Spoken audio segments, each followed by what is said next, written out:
Hi there, I'm Kylie Mowbray-Allen from Hello Media. And I'm Jenny Walke from Elephant in the Room Consulting, and you're tuning into Bite-Sized Business Live Podcast, the show that helps business owners get clarity and insight to grow their dream business. Whether you're launching, ready to scale, or figuring out what's next, we discuss the nitty-gritty, the hard bits, the opportunities, and the behind the scenes, and share how we've grown our own companies and helped others do the same.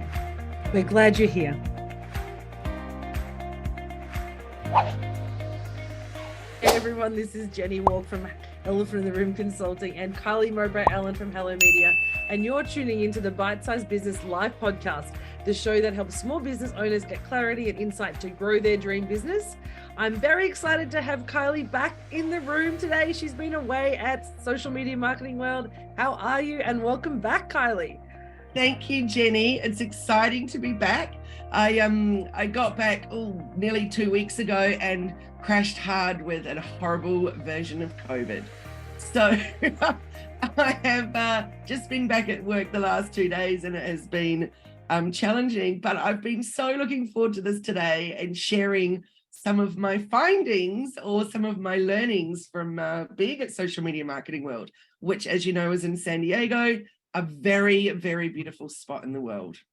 I love San Diego. It is one of my favorite places in the world to visit. Actually, the weather is perfect pretty much all year round, unlike here where we have extreme weather. But what I love about the fact that you went to Social Media Marketing World is the incredible people that you met and how energized you come back from that workshop. I remember that training. I remember a couple of years ago when we first met, you'd been over there and you came back so pumped at just the networking and the opportunity to meet people and just see what's current in the market. That's so right. And you know what I think? So, I mean, I love a good business retreat or a business conference or anything anyway, because there's always some really great learnings to be found or had. But what's so amazing about something where it's just all marketers in the room is that everybody's so putting themselves out there. Everybody's taking selfies together and everyone's recording this and putting it out live. And there's just constant. There's no holding back or anything. And you sit down, you arrive early into the room for the next workshop, sit down and you're chatting away to the next person.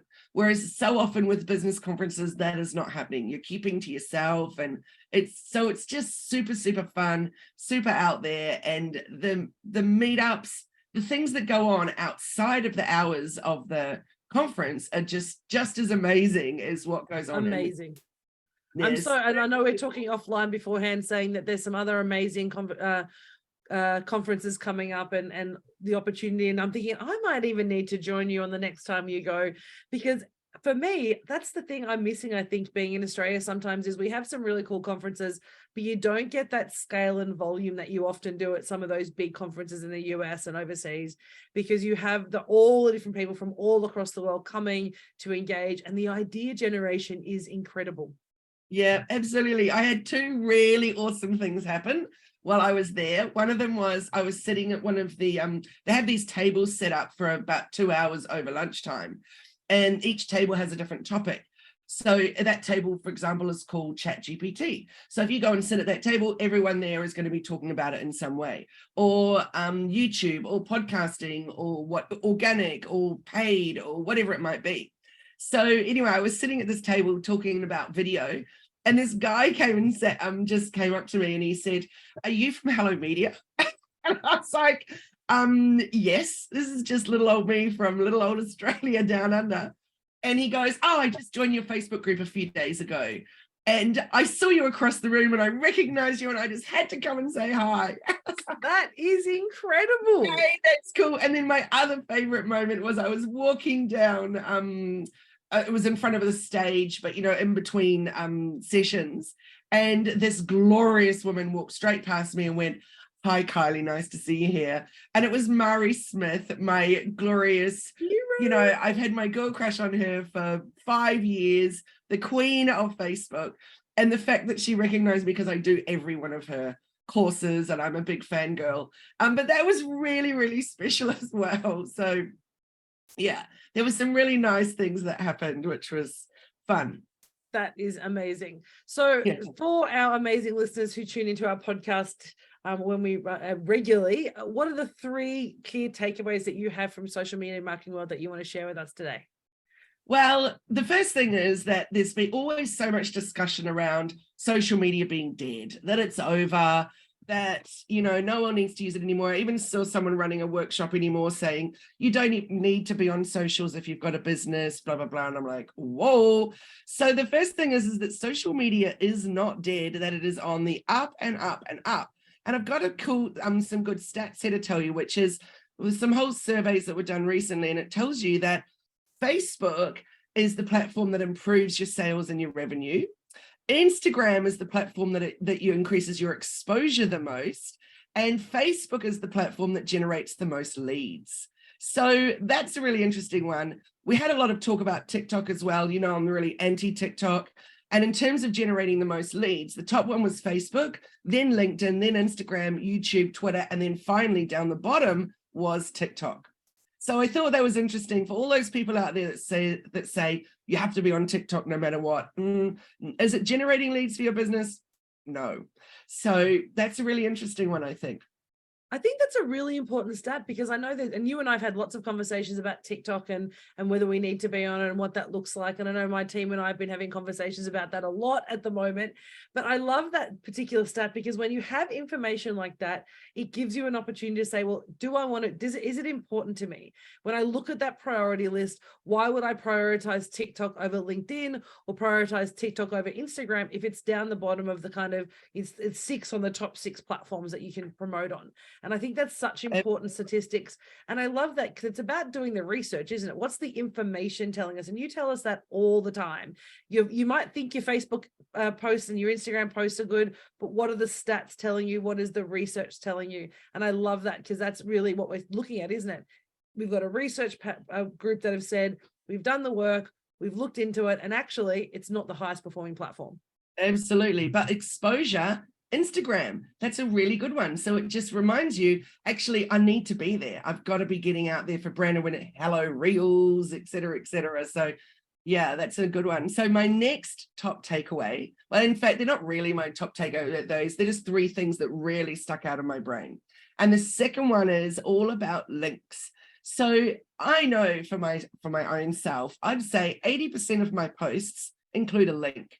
It's a link to a blog post. It's a link to a YouTube video. It's a link to something going on. There's always a link to register for my next workshop, et cetera, et cetera.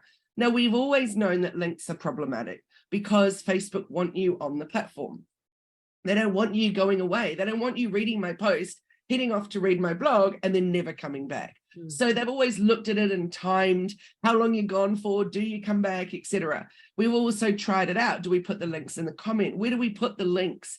Well, it's extraordinary to see the latest stats and what's going on with links. So the first thing I can say is no more links. Get rid of the links. So what's happening is, with the most recent stuff going on, is that in the first quarter of last year, 83% of what people were seeing did not include a link in their newsfeed. In the fourth quarter of 2022, 92.5% of what people are seeing does not include a link. So it just tells you, if you're putting stuff out there with links, there are less and less and less and less people seeing your content. So you've got to come up with really creative ways. Now, it's easy with Instagram because you just say link in bio, because you can't even put a link in the post anyway. Also with stories, you can put your links in the stickers of stories, which is fantastic. However, on Facebook, it's not such a known thing to say link in bio. So how are you going to get it out there? So we've been playing around with link in the about section or link in something. Like, you've got to come up with a way, because you still want people knowing that if they click there, they're going to be able to register for that. So that's a little issue for me at the moment, is coming up with how are we going to combat this. But really, as you said, when the stats speak, you've got to pay attention. I remember that many years ago, or maybe not many years ago, we were talking about with LinkedIn. LinkedIn would put you in LinkedIn jail, as it was called at the time, if you had too many links and you took people off the platform. So you put your link in the, as you said, in the comment and other bits and pieces. But for Facebook, it's always been the one place that you can, you know, spread your links around essentially. So that's so interesting that they're prioritizing the posts that don't have the link. And I love that idea about playing around with, is it in the about section? Is it in the information section? You know, how we actually do that to make sure people can connect. The one thing I'm wondering whether or not, and it depends on, and maybe this is, we can come back and check this, is, you know how you can add a button, maybe the button is going to a link tree or going to somewhere else which has all your fancy links in it, but it does change the way people are interacting with that information, doesn't it? Absolutely, it does. And for people like you and I that run workshops and things, we want to share those links. Links are a really important part of our strategy. So we've just got to get smart and clever about how we're going to do that. Yeah, that is, to me, is probably at the moment one of my favorite takeaways is that piece about links, because if it's you might have the best content in the world, but if by adding that link in, it's stopping people seeing it because it's being pushed down because of the algorithm, that is so critical. So it's really important, as you say, to be aware of what's happening and how the platform is using your information, isn't it? Absolutely. And keep in mind that you can do an ad with a link in it. That's encouraged, obviously, because it's actually got a purpose to have a link for it. So yeah, but that said, you don't want to do an ad for every single thing that you're doing necessarily. That I'm not necessarily needing one for a blog post or whatever. But anyway, that's important to think about being strategic. Which of my links are really important? I'm going to put some money at those. Yeah, really love that one. And what's your third key kind of light bulb moment that you had? My next one would be with regards to professional mode. Now, I know we've talked about professional mode before. You know, I'm a big fan.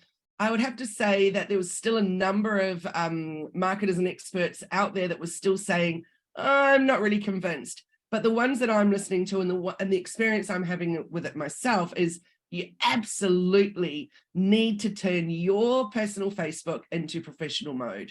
So one thing I noticed just the other day too is that one of my personal posts, I was able to boost it. So you can now monetize or use that in that way and get more of your content out there. So I really highly encourage people to try it out. If you don't like it, you can always switch back. And one of the biggest complaints I'm hearing from people that don't want to do it is it's because they're worried that they're no longer going to be private. But it's so easy to create a post with photos or whatever, and just choose the audience set to only friends. You don't have to have everything out there as public, but there's so many great things. So I've done a lot of testing. So I've put the same reel on my personal Facebook that's in professional mode, and then also put it onto my business Instagram, for example, which would normally get the biggest reach. And the difference is extraordinary. In fact, one of my examples is that on my business page, on Instagram, it got 6,500 views. Ooh. On my personal, it got 75,000 views. So, and it's the exact same reel. So it just goes to show that Facebook's really prioritizing that personal, that community, all of that going on. And so, yeah, really worth persevering with whatever you're putting out there as on your business. Try it on your personal as professional mode and test it for yourself. I'm just having a moment thinking about, I think we did that. We transferred mine to, I think, professional mode a while ago. I'm pretty sure we did. My team will let me know if we haven't. But that I can understand how people are frustrated with that, or kind of like feel that a bit uncomfortable, because when I started Facebook, I had my business page and then I have my personal page, and that kind of intersection between personal and business, we always try to kind of keep separate. But we were talking offline beforehand, that importance of, if people are going to spend money with you, they want to know who you are. So being able to connect with you and understand who you are is just as important as running a really, successful business page, because ultimately, particularly for us as coaches, we're deep diving into people's businesses. We're getting to know them. We're getting to kind of see what's under the hood, and they want to understand who we are and whether they can trust us. So I can really see how important that is to show up in that way on Facebook. As you said, it's the one that's going to get us the leads. It's the place that's driving revenue and sales for the business. So if that's the platform for that purpose, then creating a professional page for your own self is actually really critical to ensure that you get that, isn't it? Absolutely. So if you can turn it into professional mode and then think of it as another tool for your business, and then when you want to do something personal, put it out there, but just make sure you change that audience. It's a two-second job. Very, very simple. And then what I'm loving about professional mode is that you can look at your insights that you've never been in. You're basically watching your analytics, seeing how it's improving, and people can come and follow you without befriending you. And I love that. So, for example, at Social Media Marketing World, the speakers that I just loved, I don't necessarily want to go and ask them to be my friend, but I could go to their personal Facebook and I could follow them. So I get to see whatever it is that they choose to put out, which is fantastic. It's great opportunities there. I love that. That's such important tips. But what comes back to mind with those tips is understand the data, understand what those platforms are doing for you. So don't just post and hope it's doing well because your friends like it and it looks pretty and you think the words are great. It's actually about how is it performing. So getting a deep dive and really understanding, is it working for me? Am I generating leads? Is it actually, and if I'm not generating leads, why am I not? Is it because there's links? Is it because no one's seeing it?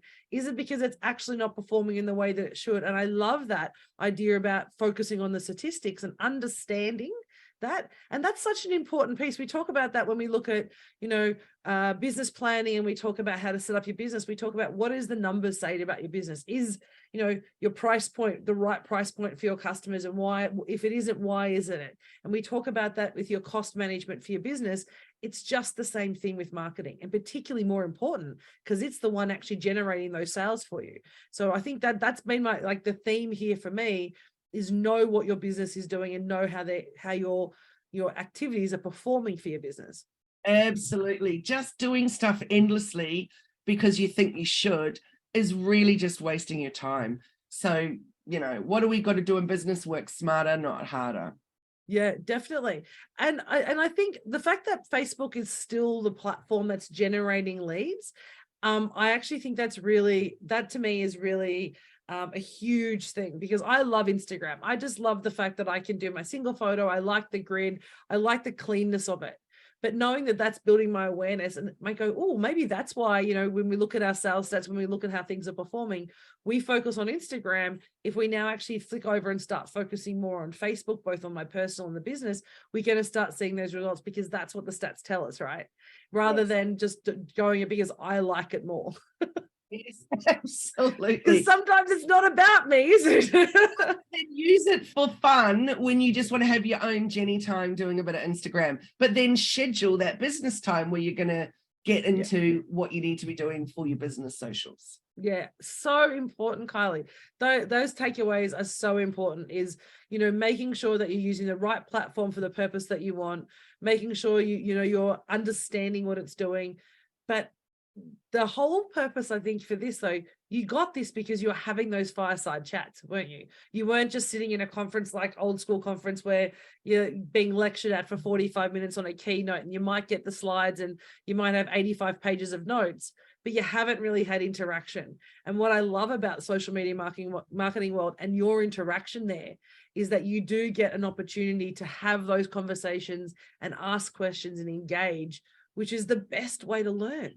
Absolutely. I can't say enough how much I like, and you said at the beginning, I come back energized aside from COVID and falling hard. Aside from that, I'm absolutely pumped with new ideas.